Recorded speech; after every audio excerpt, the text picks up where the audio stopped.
Mike Radich here, and I'm now joined on the phone by Showdown Fights heavyweight Jan Jorgensen. Jan, how are you? I'm doing great. Jan, you got a fight coming up June 28th at Showdown Fights 14. How's training been going for the fight? The training's been going really well, actually. It's been a minute since I fought, and my last fight was a no contest, and so it was one that I got poked in the eye really early, and there was a little bit of controversy over it all, and so I've been pretty anxious to get back in and fight. So I've been training hard. I haven't taken a break or really any vacation in the last 7-8 months. I've just been training. So I'm really, really anxious to get in there and get after it.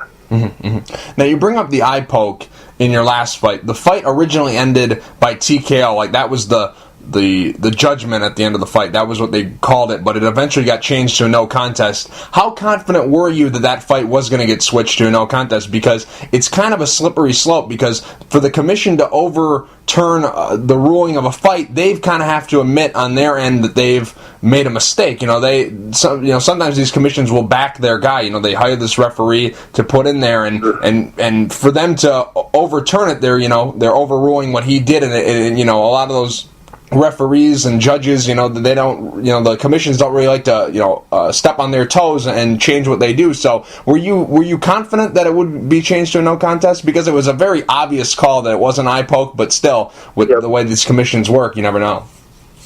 Yeah, you're right. The way that they work, that you never know. I'm from Utah. The fight happened in Utah. So when you fight a lot in the state, you become fairly familiar with the commissioners that are in the state, and so I've become familiar with the commissioners in Utah and gotten to know them a little bit, and they're straight shooters, and so because I've been able to get to know them, and they don't seem to be guys that get caught up in the politics of it all. They seem to be guys who want to just make it fair. And once it happened, and if you see the videotape, it happened in an awkward spot. Herb Dean was actually refereeing it, and so I don't blame Herb. It was usually eye pokes happen when a guy is like pawing and kind of sticking out a jab and doing it that way. Well, the way it happened in this fight is I got blitzed, and the Eric Smith was the guy that I was fighting, and came in hard and threw an open-handed hook, and you could see in the video where the finger went right in my eye, but because of the way it happened, it didn't happen the way it normally does. And so I don't blame Herb. Herb was just on the other side of where he was, and so he didn't get a good look at it. But like you said, on the video, it was obvious. And so once I saw the video after I left the cage, I went back and went in the production room and saw. I was very confident, knowing that commission, that they are straight shooters. They're worried about fighters and being fair to them more than they are the politics and them looking bad. And they did the right thing, and I knew that they would. Now, what exactly is the process to get it overturned? What do you have to go through to make that thing happen? So you have to file an official complaint with the commission. And it was interesting because I actually showed up at the commission meeting, and they asked you for a written statement, and they asked you if you can provide any evidence or any video that backs up your case. And so I submitted to that, and I was able to go to the commission meeting. Commission meetings are actually open to the public, at least they are in Utah.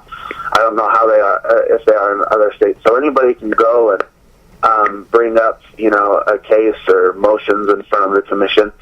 And so I submitted that, and I went in, and they allowed me a minute to give my case. And I actually didn't need to see it. They said before we do any type of ruling, before we talk about it, let's watch the video first.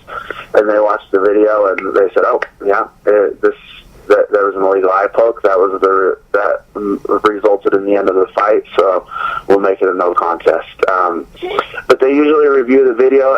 Video is usually key in those, because if you don't have a good video to show, there's no way for them to really know, unless you have commissioners who are there and witnessed it live. And even then, fights happen so fast that it's really hard to see it all. Mm-hmm. And so for me, it was the video that was really critical in getting it done. Mm-hmm. Now, I'm just curious, could you have continued, let's say, Herb Dean had saw the eye poke, saw what had happened, and then stopped action. Were you good enough to continue, or was it just something where, when you got poked, it was over, regardless if they ruled it a TKO or no contest? Could you have continued? I could have continued, and I wanted to continue. Mm-hmm. And it was one of those things where it was the first time I'd been, everybody gets hit in the eye with their eye open while sparring and training, mm-hmm. but it was the first time I'd ever had a finger go into my eye. So I didn't react the way that I would now that I've had it happen to me. I went down and kind of covered up, and that was part of the situation because I had nowhere to go. He was blitzing, really coming after me, and I tried to back off, and he kept coming, throwing punches. And so I would react differently if it were to happen again. But it was the first time it had ever happened to me, and I wanted to continue. But Herb thought that I got hit with a good shot, and I went down and covered up because I was hurt when it was just the eye poke. And if I would have had just a minute to clear my eye and to how that goes when you get poking, you have to kind of blink there for a second and let the discomfort go away a little bit. But if they would have given me a minute, I would have been able to continue, and I wanted to. Mm-hmm, mm-hmm. Now, you come from football where there's instant replay and all that stuff. Like, college football, every play is under review, so stuff like this doesn't happen, so they get the call right. Should there be instant replay in mixed martial arts? So let's say, this eye poke happens, they rule it a TKO, they go back, rule the fight a no contest, but since you can continue, we can go right back into it, and then instead of it being ruled a no contest that in the first round of 26 seconds, you're back in there fighting, and then we can get an outcome of the Eric Smith fight. So do you think that there should be instant replay right on the spot? That's actually a very good question. And instant replay is a very slippery slope. Right. Because to me, in a lot of instances, you don't want to instant replay TKOs because there's times where the referee will make a snap judgment and whether a guy's out or not, and sometimes they get the wrong call. They'll stop a fight too early, but if you go back and allow that fight to go on, it puts the fighters in a completely different situation than they were in. Where, he may have stopped it too early, but that fighter was hurt, the other guy was on top, and he would have finished it, 20 seconds later. Mm-hmm. And so you don't want to take that away from a fight, so that becomes hard. But if something happens due to an eye poke, you would like, and I'm trying to think of another situation where that could happen, and I can't really think of any off the top of my head. But I think once you start implementing the instant replay, it starts removing the purity of the fight out. Mm-hmm. It could remove that. Right. And so I think it's something you'd have to think very long and hard about it, and what you would replay and what you wouldn't replay. Right. I see. Now, in that fight, what did you take away from it? Because obviously, it ended in a weird fashion, but 26 seconds of a fight. Can you really learn anything from that? Because originally it was considered a loss, and a lot of people believed it to be, the people in the venue that couldn't see the action that well thought, you'd suffer your first career loss. So is there anything that you've taken away from that fight? It's your last fight. You haven't fought since then. So anything that you've been able to take away from the Eric Smith fight? I took a lot away from it. I definitely did. I think you learn a lot more in losses than you learn in wins. And even though it got a change to a no contest, I understood what it felt like to lose.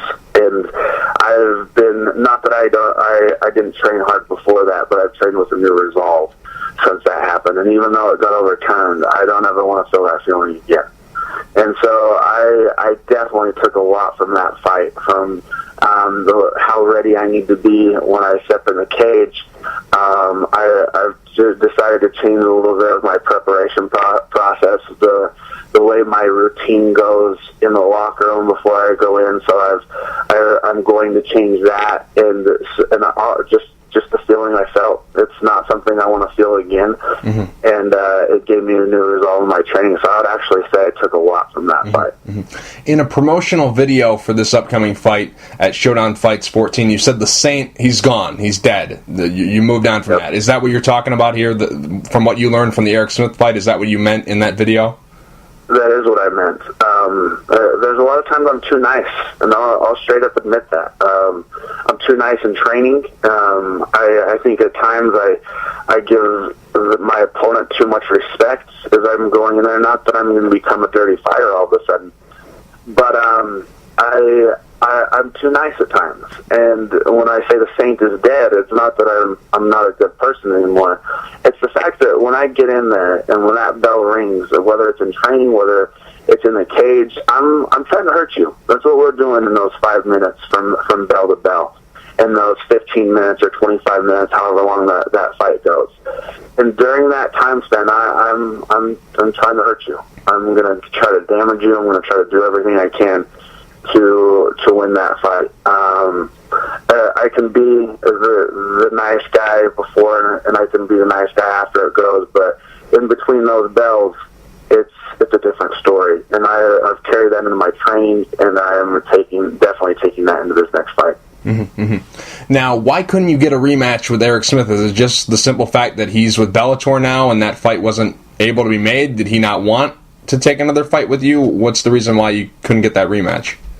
I can't speak for him. From my understanding, we tried to get it in the works. We tried to get it in the works for the winter time. For the next Showdown show right after that, he was getting married, so it's understandable that he couldn't do it that month because he got married that month.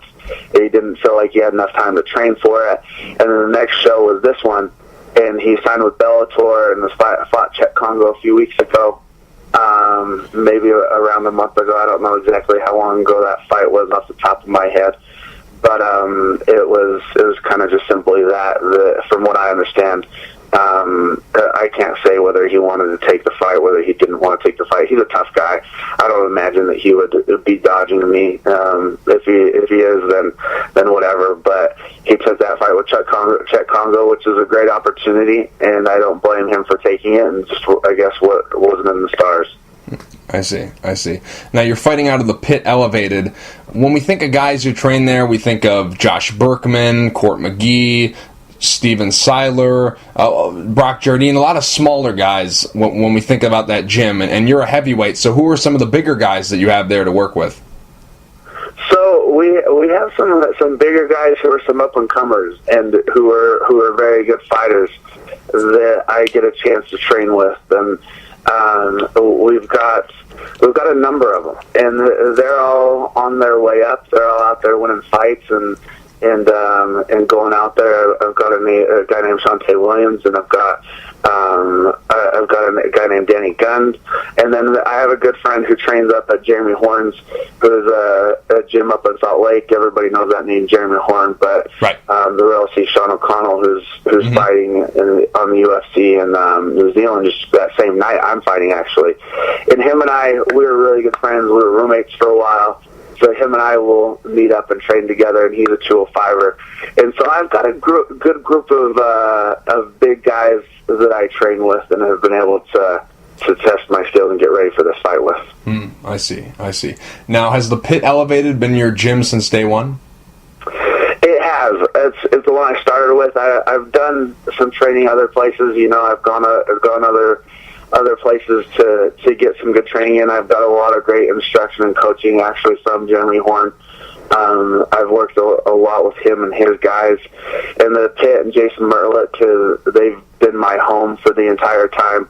The great thing about Jason, he's very open into letting us, his fighters, go out and learn from everybody. I know there's some gyms where instructors become pretty territorial, but he's very open in allowing you to go out and experience different training partners, different trainers. I've had some good experiences going out to California I spent a couple days, at ATT about a year ago. I just spent a few days down in New Mexico at Gray Jackson's and was able to train with the best down there. And so I've traveled around and had some good experiences there, but the pit has been my home. Oh, I see.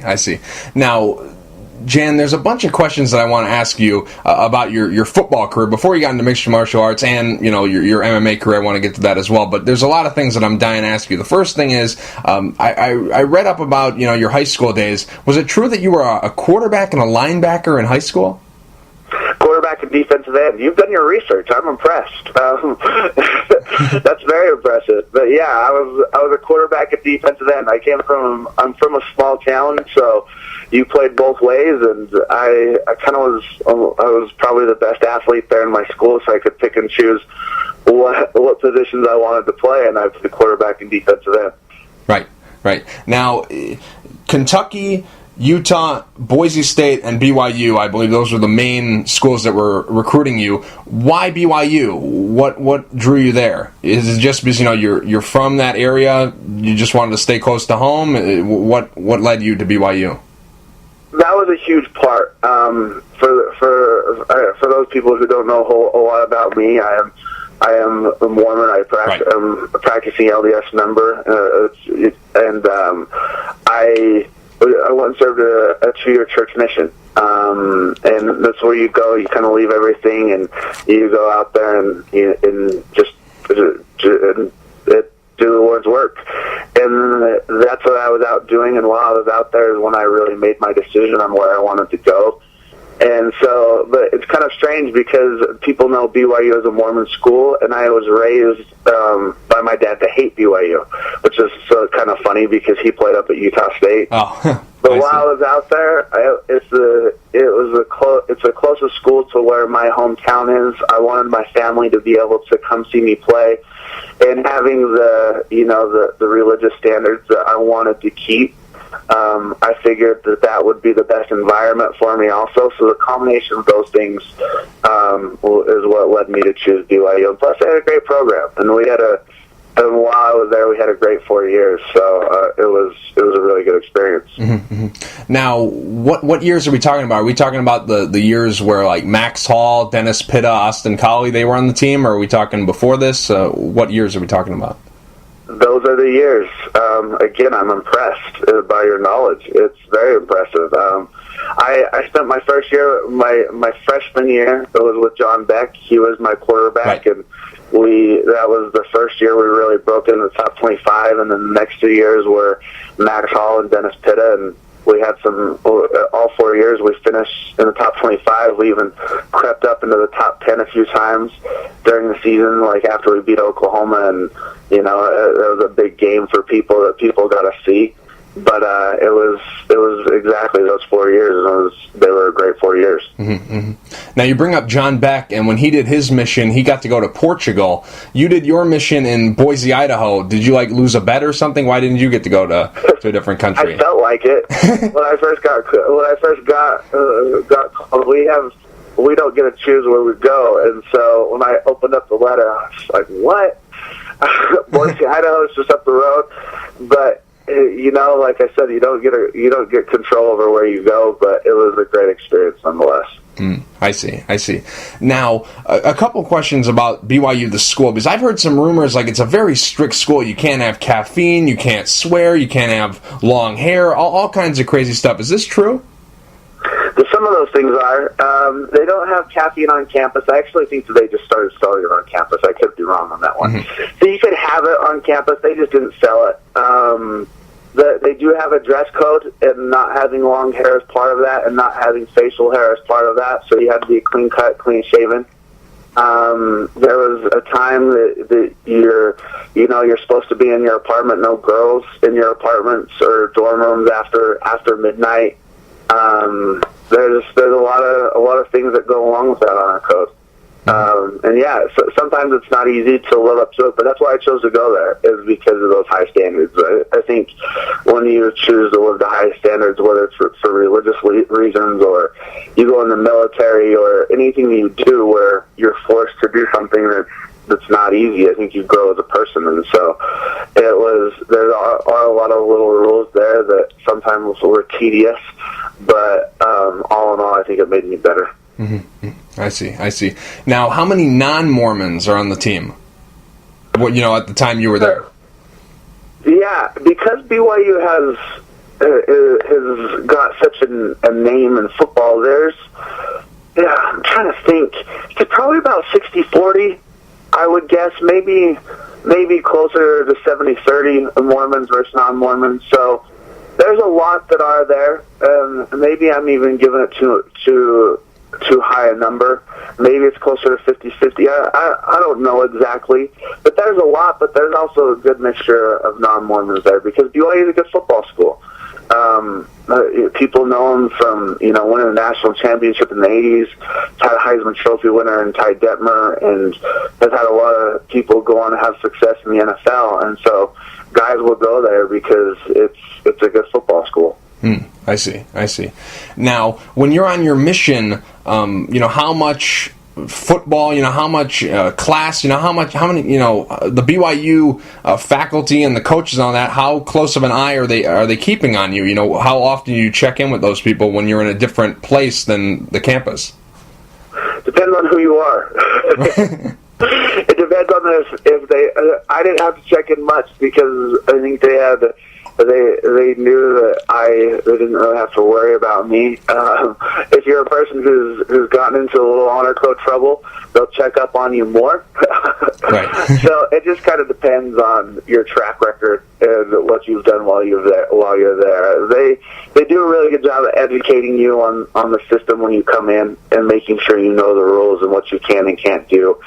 And they let you roll from there. And then if you prove that you have to have an eye, a little bit closer eye on you, then they'll put that closer eye on you. But for me, I just was able to kind of go about my business. Oh, I see. Now, as a sophomore, you had 13 and a half sacks. That was, the best year that you had in terms of sacks. What happened after that? Because you had less numbers. Was it they were starting to double team you more? Was it just that teams were respecting you more? What happened after that? Because obviously your production was great all 4 years. You had a great career there, but that year really stands out to me because you had the high numbers. So what happened after that? Were they just starting to double team you more, giving you more respect after that year? It's a great question. It's something that I will even go over in my head even till this day. I have my Uncle Rico moments and I think about my past career. But it's a good question. Part of it was the defense that we played. For a lot of people who are familiar with football, we play a 3-4 system, and I was a defensive lineman in that system, and I was able to have a lot of production my sophomore year because we had really good linebackers, and they couldn't just isolate on me. But after that, we had a few of those guys graduate and move on, and when you play in a 3-4, you do a lot of just lining head up, and you're not in a super advantageous position if the team wants to focus on you. So I got more attention there, and like I said, some of those guys left who took attention away from me. So I think it was a combination of a few things. It's hard to really put my finger on exactly what it was. I didn't really change as a player, the person. There was no injuries or anything like that. I just think a combination of the kind of defense that we ran, the position I played within that defense, and then teams really finding out about me and game planning around me is what led to the drop in numbers. Oh, I see. Now, after the 4 years at BYU, what happens after that? Do you pursue the NFL? Do you pursue CFL? Do you pursue Arena 1? What happens after that? After you finish at BYU, beyond that, what happens? Where does your career go next? So I pursued the NFL, and things didn't work out for me. I was kind of a tweener, and like you said, my stat production had dropped. I was playing a position at BYU where that's not the position I was going to play in the NFL. The guys who are 3-4 defensive linemen in the NFL are guys that are pushing 300 pounds, and I was 6'3", 260 pounds, and so I would have played an outside linebacker in a 3-4 in the NFL, or I would have been playing a 4-3 defensive end. Well, in college I wasn't playing that position, so it made it really hard for them to get a lot of good film on me to know where I would translate over to. I didn't have the best of pro days when I went out. Had a rough pro day, didn't run a great 40 time. I really underperformed there. And so the free agent route was hard for me I was getting some phone calls and getting some interest, but I was having a hard time getting in anywhere. I had kind of danced around the CFL and kind of played with that in my head. And I knew the hard road that it is to go through the CFL or the Arena Football League and make it into the NFL. I knew that was a really tough road. And at the end of the day, I had always dreamed about doing MMA. I know that's kind of crazy to people, but I did. And once I realized how hard the road was going to be to make it to the NFL, not that I wasn't willing to do it, because I worked hard my entire life to get to where I was with football and where I've gotten in MMA, but I always dreamed about doing MMA. Right. And I wanted to begin a career there. And so I kind of, when things weren't working out, I just transitioned to the MMA. And I figured if an NFL team was interested, they'd get a hold of me, and I would leave. I would be in shape because of what I was doing. And that the phone stopped ringing, and I just kept pursuing the MMA thing, and that's where I'm sitting today. Right. I mean, looking at your numbers, I just find it really shocking that, you left football and went to MMA, because usually the guys who leave football to come to MMA, they didn't really have a great college career. Like Brendan Schaub, he was all right in college, but he didn't post the numbers that you did. Obviously, he played a different position on a different side of the ball, but he didn't have the gaudy stats that you had when you were playing. So I was kind of surprised about that. So you said that you always wanted to do MMA. When did you first, become aware of the sport? When were you first exposed to mixed martial arts? When was the first time you remember seeing it? When I was 14, I rented UFC 1 from Blockbuster. And I think I went there with a friend and did it behind my parents' back, because there's no way my mom would have let me rent that. Right. But I rented UFC 1, and I just fell in love with the sport. I grew up wrestling, and so I had that wrestling base, and I saw how grapplers did well in it, and I just became enamored with it. And I would go, and I would get in. It kind of dates me, but eBay was kind of new at the time, and so as soon as I started watching it, I got an eBay account, and I started ordering bootleg VHSs from right. eBay of all of the UFCs and the Prides that had happened. Pride was just getting going. I remember seeing Pride 10 was the first Pride I'd ever seen, and I just fell in love with the sport. I just became in a way obsessed with it. I ordered the old World Vale Tudos from Brazil, and started watching Vanderlei Silva, and just was so impressed by the sport and by these guys and the strategy and everything that went into it. And so I just fell in love with it when I saw it that first time when I was 14.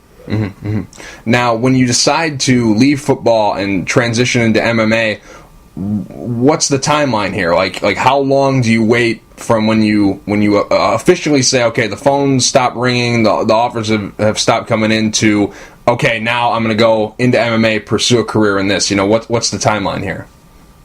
It was, so the draft and all of that stuff takes place in April. Right. So it was about 3 months when things didn't work out right away. I started training a little bit with it, and I'd done some training with it while I was playing football. You just don't have the time.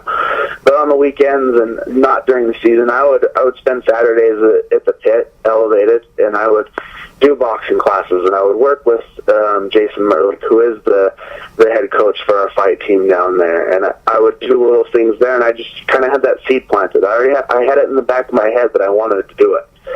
And so as soon as the phone wasn't ringing for me, I just started going to team practices. I started training with the guys who are pros, and I started getting my butt kicked by those guys, and I just kept doing it. And I figured if the team wanted me, I would be in shape and I would be ready to go. The MMA would keep me in shape and physically ready to go out there and do it if that happened. But when the summertime rolled around and I was training throughout the summer, I had been doing it for a few months. I got an offer for an amateur fight. I think it was that fall, and I'd only been training officially for about 4 months, and then I took my first amateur fight and just kind of rolled with it. Mm-hmm, mm-hmm. Now, another thing that I find, very, very unique to your story, because a lot of these guys who come from football into MMA, once they get into MMA, they completely, forget about football, and they don't really care about it anymore. They don't keep up with it. They just completely erase that part of their life. But you still love football and continue to coach football. Don't you coach a high school team or something like that? I do. I am the coach of the Carbon Dinos. It's something for me it's a big part of my life, and just along with fighting, I've always dreamed about coaching high school football or coaching college football, and it's also my way to give back. It's crazy that these kids keep me grounded. In a sport like MMA and professional sports, it's very easy to become overly obsessed with yourself and become very introverted and become very selfish, because everything you do from just taking a walk or everything you eat, you're always thinking, how is this going to affect my training, or how is this going to affect my performance, how is this going to affect my practice tomorrow? So I realized that I was becoming a very selfish and a person that I need to get outside of myself. So these guys help keep me grounded, and I realize MMA is not the be-all, end-all, that there's very few people in mixed martial arts that make enough money to set them for the rest of their lives. So it's also me, having my foot in that door. So when MMA ends for me, I can easily transition to the next part of my life. Mm-hmm, mm-hmm. Now, are you the head coach of the team? And second part to that question, do you teach at that school? Because when you were in college, your major was teaching, and then you had a minor in phys ed. So do you teach, and are you the head coach at that school? I am the head coach, and I will begin teaching in the fall. So that does mean that MMA will take a backseat during football season. So that period from August, and our season goes till October, I wouldn't have the time to train for a fight during that time. But other than that, I have plenty of time to do what I need to do. But yeah, I will begin teaching in the fall. Mm-hmm. I see. Now, how much does football in MMA help you in a sense of, this upcoming fight you have on June 28th is a very big fight for you, but then on July, I believe, 25th, you're going to be fighting again for the RFA heavyweight title. How much does that help you, coming from football? Because, in college, you could have been playing like San Diego State or TCU one week, but then at the next week you have a big game like against Utah or somebody. You have to still be focused on that one game, even though you have a big game coming up the next week. So does that help you in this current situation where you have a big fight on the 28th and then having a quick turnaround and fighting again on July 25th? Does that help at all, having that in your background? I think it does. I don't know about a lot of fighters, and a lot of fighters will express this, because a lot of them come from wrestling and come from that background where you wrestle a bunch. Just you have a season that you go out there and you compete during. And I always felt like, even when I was playing football, if we had a bye week, so just 1 week off, I felt like I would lose something. I would get into a rhythm of performing and being able to go and do what I do. And from fight to fight, for me, sometimes it's kind of hard, because I'll fight and then you don't fight again for 3, 4, 5 months later, and it's hard to know. it's hard to keep that confidence up, and I'll sit there and wish, like, man, I wish I could have just rolled over into the next fight. And so I actually have an opportunity to do this, and so I'm actually looking forward to that.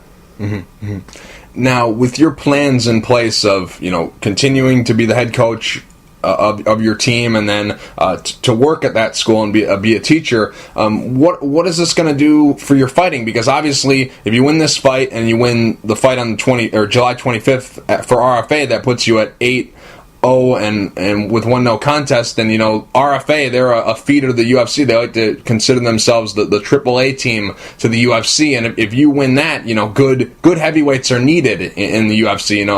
There's a lot of room for that division to grow, and there's a lot of guys that I could see you potentially matching up very well with. So what will that do for your plans outside the cage if you win this fight, win your next fight, and then the UFC comes calling? What happens then? It's actually a great question, and I've kind of thought about that a lot over the last little while, and it's something that I've decided I will approach that when and if it comes. One thing that I think that athletes especially can get in trouble is when they start counting their eggs before they hatch. It's a real possibility, but it all hinges on me winning these next 2 fights. I have all the confidence in myself that I can do that, but I'm not going to count my eggs before they hatch. I'm focused on Ben Filimano, he's my fight in about a week and a half, and so I'm focused on him right now.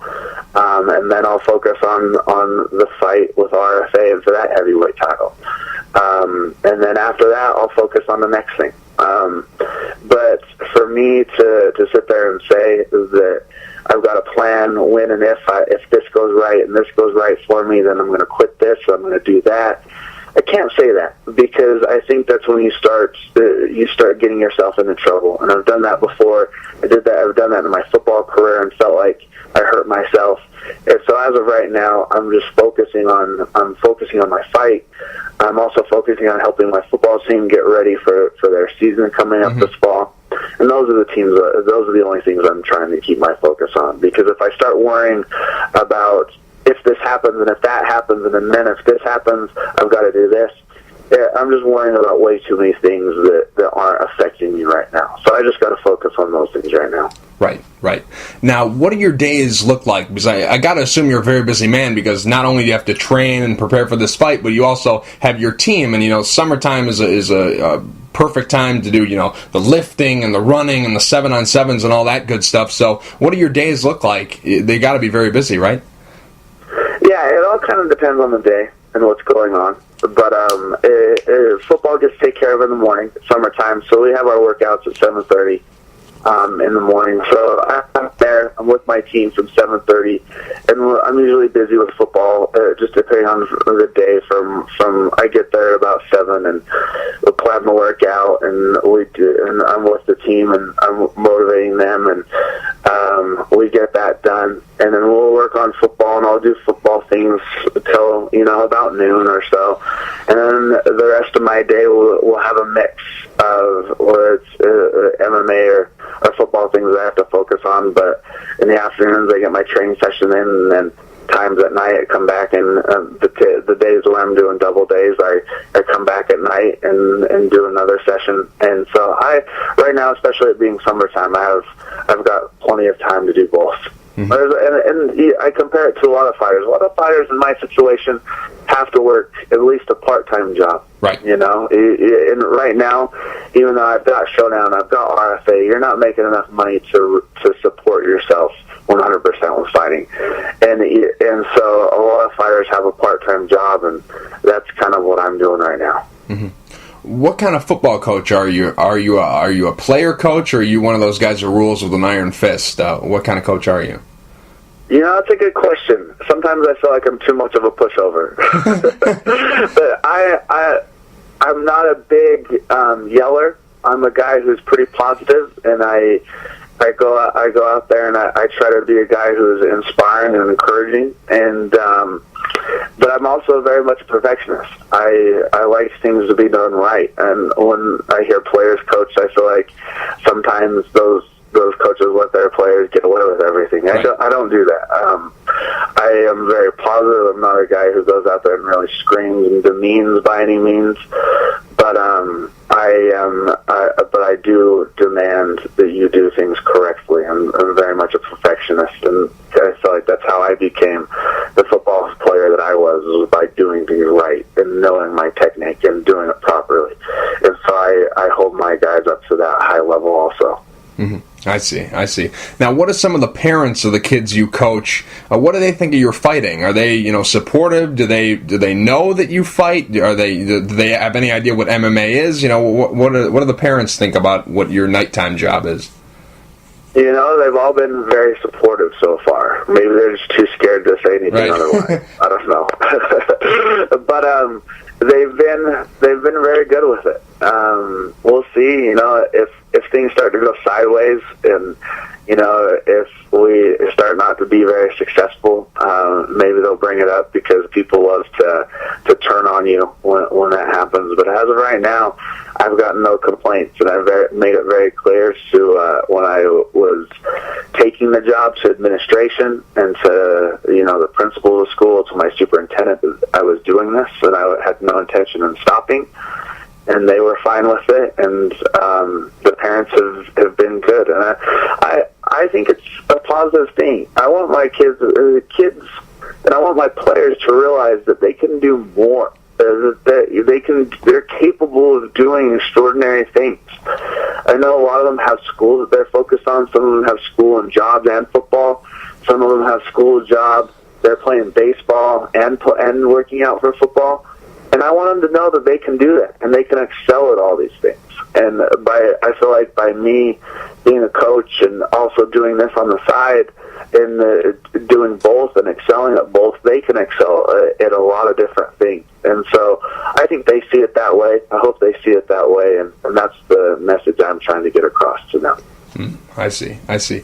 Now, your original opponent for June 28th was Salvador Sanchez. He withdrew from the fight due to an injury. Were you disappointed at all, or is he just another fighter? Like, were you looking forward to that fight, or does it really not matter who you step in the cage with? Honestly, I was looking forward to that fight. Really? Sal locally, he's another Utah fighter who's got a really good record. He's undefeated. And he's around Utah. He's in the MMA world. He's a bit of a controversial figure, and so I was looking forward to beating up Sal Sanchez. I'm not going to lie. I was looking forward to putting my fist in his face. Sal was a little disappointed when he backed out, but it's just on to the next one. It's on to Ben. I actually have a lot of respect for Ben. I think Ben's a good guy, but at the same time, it's another fighter. I'm worried about me. I'm worried about how to perform, and it's bring up the next one. But I was a little disappointed when Sal backed out. Mm-hmm. Mm-hmm. Now, just curious, what fight would have you been more looking forward to? The Eric Smith fight or the Salvador Sanchez fight? That's a great question right there. Oh man, I don't know how to answer that one, because I want both of them. Right. Probably Eric, because I would love to just see how that fight would go. I'm pretty confident in how the Sal fight would go, and I am pretty confident that's why he backed out. Shoulder injury, whatever, but I think he knew how that fight was going to end up. But I would love to see how that Eric Smith fight would end up. I'm confident in myself and my abilities, so I believe that I would go out and win that one. But still, he's a good fighter. He was a college wrestler, wrestled at Boise State. He's got some good credentials, and so that's one I really, really would love to go out and just see what would happen. Now, your opponent for June 28th, Ben Furamanona. I think that's how you say it. What you said. I don't want to butcher the guy's name. I'm used to those Polynesian names in Utah. Yeah. I hear you. Well, he's going to be your opponent for June 28th. How much do you know about him, and what do you think this fight looks like over the course of 25 minutes? I do know he's a better fighter than Sal, and he's technically a whole lot better. He's a veteran of the sport, and he was on the verge there for a little while, a few years back, and every time he seemed to get that big opportunity against a really good opponent, he couldn't pull it out. He couldn't kind of turn that corner. And so I'm excited for the fight against Ben. He'll be a great test. He's a very good technical striker. I feel like my ground game is better than his. He hasn't spent a whole lot of time on the ground throughout his career. And so I'm excited about going and testing my abilities in all places. I feel like I've really improved as a striker. I started out as a guy that was just taking guys down and beating them up, and I've become a guy, I feel like, that can do everything. And so I'm excited to go out and prove that I can. And so I think he's a very formidable opponent, and I am going to have a good test. Mm-hmm. Now, you've built yourself up through Showdown fights. You started fighting with them as an amateur, and now, early on in your pro career, you fought for them every fight. So you've really been built from the bottom all the way to where you are now, fighting for the heavyweight title. Does this belt mean more to you because you've been with the organization for such a long time? You fought all the way up. You've come through the ranks of Showdown, and now you're getting the chance to fight for the belt. I know last time against Eric Smith, the belt was supposed to be on the line, right? Was that a title fight last time? It was going to be the fight that led to a title fight with them last time. Oh. It was after that fight. It was the idea that the winner of that fight would go on and fight for the title. Oh, and when everything happened the way it happened, they were going to do a rematch with us because they realized how great of an opponent he was, and they were going to put the belt on the line for us to settle the score. And that didn't end up happening, but it does mean a lot. Showdown Fights it's a tremendous organization. People ask me why I haven't left, and I said I've had no need to leave.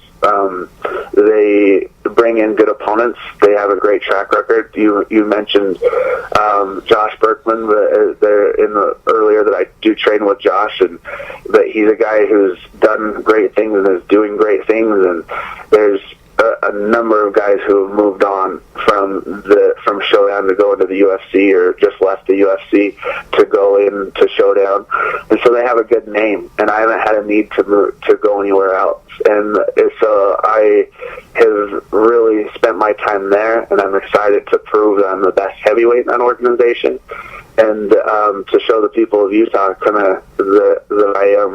I'm legit, that I can do this, and that I'm ready to move on to that next level also. Mm-hmm.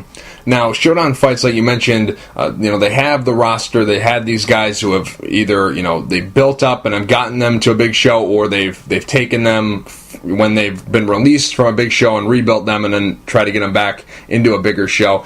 They have the production. They have, quality management running the show. The guys there, Scott Buller, real good guys, know the business. They seem to treat all the fighters really well, and they have a great crowd at all their events. So it's a very good show. I'm just curious, what other organizations have offered you for fights? Because it seems like you have a pretty good deal with Showdown. They seem to be keeping you very happy. So, what are some of these other organizations offering you to lure you away from them? Because it has to be something special, right? If you want to leave these guys, because these guys, they're in your own backyard and they have a great show. So, what are some of these organizations offering you that they think is like a step up from what they're doing? So I've had other smaller organizations around that have offered to have me fight for them, and I have never really felt the need to, because I've had Showdown there, and so I've listened to them, but I've never really entertained the offers to go in. I have had bigger organizations come in and offer me. I've had Bellator offer me on, I think, 3 different occasions contracts to sign with them. But at the end of the day, my goal is UFC. And Bellator, and their business model, they try to lock you up for a long period of time, and because they want to compete with the UFC, which I understand. But to me, the best fighters and the best competition is in the UFC. So I feel like I've graciously turned them down, or when they have offered me, nothing against them, but I want to fight with the best, and I felt like that if I sign with them, my window, I would be with them for the next 3 to 4 years in the way that their contracts are structured. Right. And so I didn't want to go that route.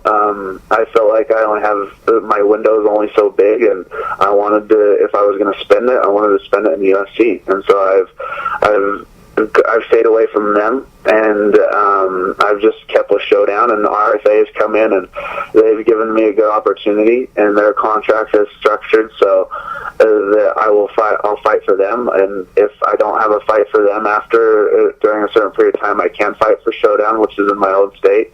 And they also, like you said, they see themselves as a feeder into the UFC, which is what I'm looking for. And so they were the other perfect organization that I could go and fight for and help me meet my end goal, which is the UFC. Mm-hmm. Now, you brought up Bellator, and I wanted to ask you one thing about them. Were they offering you to fight like on the local undercards? Because that's what they do. Whatever market they go into, they try to find guys from that market. Were they offering you those kind of fights, those feature fights on Spike.com, or were they offering you like a tournament slot, so like a long-term deal, kind of like that, throw you in a tournament, give you 3 fights, and if you win those, you get $100,000 on a title shot? Was it more the long-term deal, or was it that local feature fight deal that could eventually lead to something bigger? The first time they offered me was a long-term deal. They weren't going to throw me into the tournament right away because I had only had, I think, 4 professional fights at the time, and so they wanted to give me a couple tune-up fights just to get used to Bellator. But it was their long-term deal, and you're right, they have a couple of them that are structured differently. But the first one they offered me was that their long-term one. And the idea was that I would be in their next heavyweight tournament and go on from there. And then they came into Utah a couple times, and they tried to get me to sign those local ones to fill out their card. And so I've been offered both. Mm-hmm. Now, RFA, is that a multiple fight deal? It is.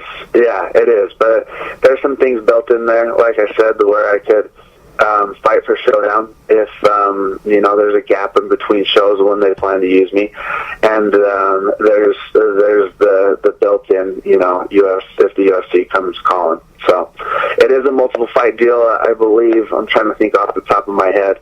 It's a 3 or 4 fight deal, and there's contingencies on, if I become their champion, there's more to it. Those things become complicated. That's why I have a good manager.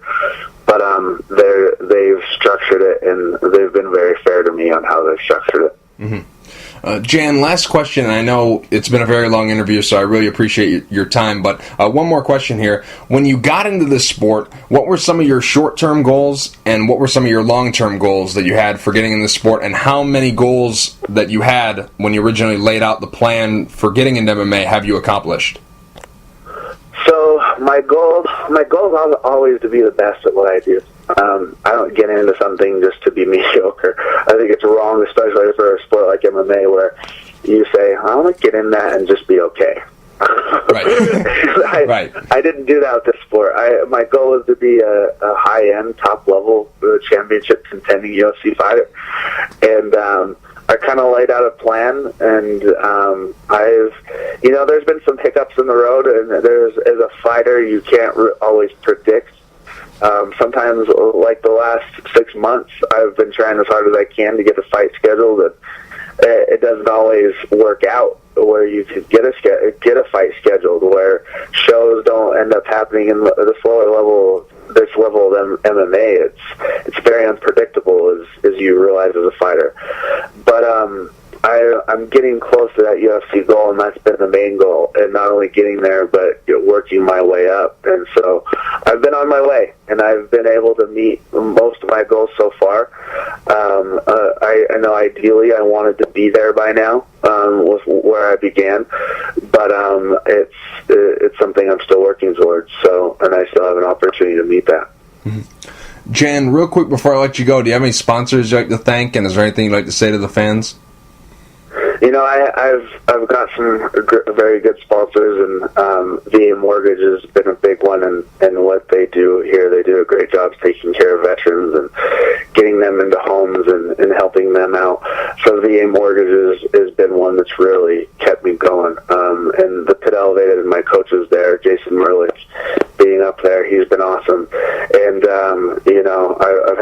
I've got some other ones who have been regulars, and Rockwell and Quit Trippin'. It's actually I appreciate the opportunity to talk about this, but Quit Trippin' is a support group for teens that I've been involved with. It's a nonprofit organization that really helps teens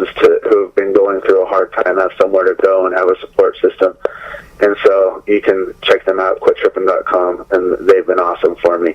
And I've had some other ones, Bam Bam's Barbecue, they're awesome, and I also had Boney Acai who's helped me out also. So there's a number of them, but those are big ones who have really helped me out. Jan, thank you for taking the time to talk. I really appreciate it. Good luck at Showdown Fights 14 on June 28th. No problem. It's been an awesome interview. I've been impressed. You've done your homework, so I've thoroughly enjoyed it.